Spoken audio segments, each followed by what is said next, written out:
For the time being, let's focus on KFin Technologies. Well, the numbers look quite good. The revenue growth has been good. Margins as well have improved. To understand what's the outlook for FY25, Mr. Vivek Mathur, the Chief Financial Officer at KFin Technologies, joins us on the show. Hi, Mr. Mathur. Good morning and good to see you. Well, it was a good FY24. Now all eyes are on FY25. So give us a few details. What kind of a revenue growth are you expected to see? The international business has a percentage of your total mix. What is it? Where is it headed? And in that case, what kind of impact can it have on margins? So revenue growth, international business contribution and margins. Please go ahead, sir. Yeah, so we expect the revenue to continue to grow in the range of 15 to 20%. And as we have seen in FY24, we have grown around 17% year on year. We expect that we'll continue to grow at a pace of 15 to 20% in terms of revenue. The international growth is evident. It used to contribute 9% of the total revenue until FY23. It has increased to 11% in terms of international and other investor solutions.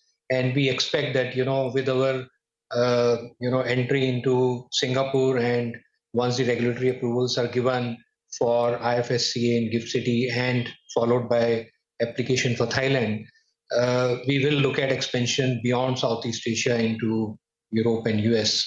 And we expect that the international business should contribute to about 15% of the total revenue. We have grown the number of clients and therefore our margins overall on an accretive basis are also growing. We have seen our margins, coming back in the last quarter to more than 45%. And we expect that in times to come, the operating leverage will play out where you really don't need to incur, disproportionate expense to grow revenue. So margins should go up. Even now you see PAT margins touching 30%. And we expect that the EBITDA margin and PAT margins should continue to be range bound in the, when the times are good, it will be 45% plus. And when the market is tough, it will be in the range of 40 to 45%. Right. Mr. Mathur, hi, morning. Could you could you repeat that last bit? Margins should be in what range? So when the markets are good, it will be upwards of 45%. When the market is not so good, it will range between 40% to 45%. Okay. Now, and markets are expected to be good. What's your own internal assessment? Is it going to be north of 45?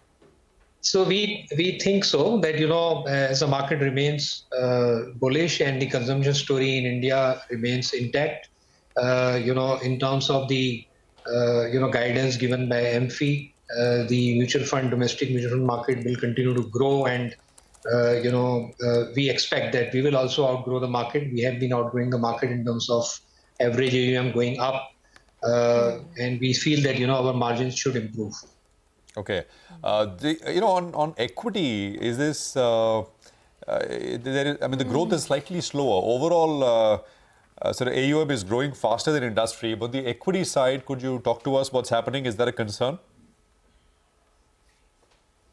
Yeah, there's no concern. It is cyclical. A couple of our large, domestic mutual fund clients have not come out with NFOs, and therefore you see that the net inflows for a couple of large AMCs which we service has not been that high. There has been growth, but the net outflows have not been, mirroring the growth of the market. So we feel that it's cyclical. It will come back and we will regain. But if you see our SIP market share, it continues to grow. It is nearing 40%. And that's a reflection of how the equity market share will follow in the next 2 to 3 years. I wanted to also talk about inorganic opportunities to expand your reach. Are you evaluating anything? Because you do have cash of almost 400 crores on your books. What do you plan to do with that? And anything in this calendar year? Yeah, definitely. We continue to explore opportunities in India and outside India towards M&A. And, our philosophy is that if, there are new geographies which are better to go to market through acquisition, and it is going to be value accretive, then we'll go through inorganic route. So either it is, a client acquisition or geographical expansion or product acquisition, which helps in terms of expanding our horizon, both in terms of reaching out to our current clients with more bouquet of products or going to new geographies and acquiring new clients rather than building the market organically. So even now we continue to explore at least 2-3 acquisitions. So the growth capital out of 400 crores is set aside. So there will be some payout for the dividend, that we have declared 5.75 rupees per share. But beyond that, there is still enough dry powder for us to do acquisitions. So you had said earlier that you're looking to expand to places like US, Europe, etc. So when you look at an acquisition, which is the geography of choice for you, and anything that will materialize in this fiscal year, FY25? Yeah, it really depends on, what kind of acquisition opportunity we get. If we get something which is, small to medium with fund administrator kind of a service or a TA service, which can help us foray into fund accounting in Europe and US, we will seriously look at it. It also depends on at what value it comes, what kind of management we get. Rather than building the market there, we will look at. So there is a business development strategy committee of the board, which looks at every M&A opportunity that we bring to the table. And if we see that there is value in terms of going inorganically and developing shareholders' value through that acquisition, then we will get a go-ahead from the board. Okay, all right. Mr. Mathur, final question before we let you go. Tell us about the plans to scale up Exalt. That's the platform that you'll have. Tell us more about that.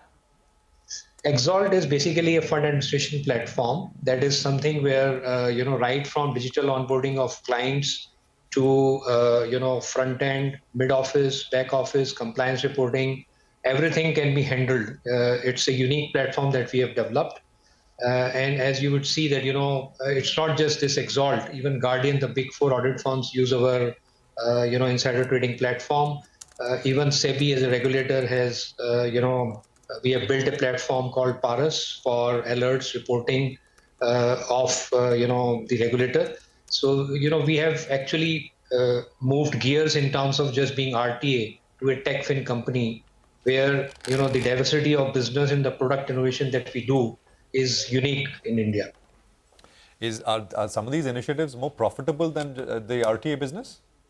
Definitely. Value-added services are always more profitable. They have gross margins of almost 60-65%, going up to 70%. Because, you build the chassis and then you get on the customers on a SaaS basis. And that's how, the overall profitability also is supposed to go up, as the contribution of VAS to the total revenue is already 6% against 5.3% last year. We want to take it to about 15% in the next 3 years. Okay, 15% value-added services in the next 3 years. That's a target. Mr. Mathur, we leave it there, sir. Thank you very much for your time. Good luck. Stock's done very well. It's up about 45% in 2024 alone. So 700 plus on KFin Tech right now as we look at the trade. Now.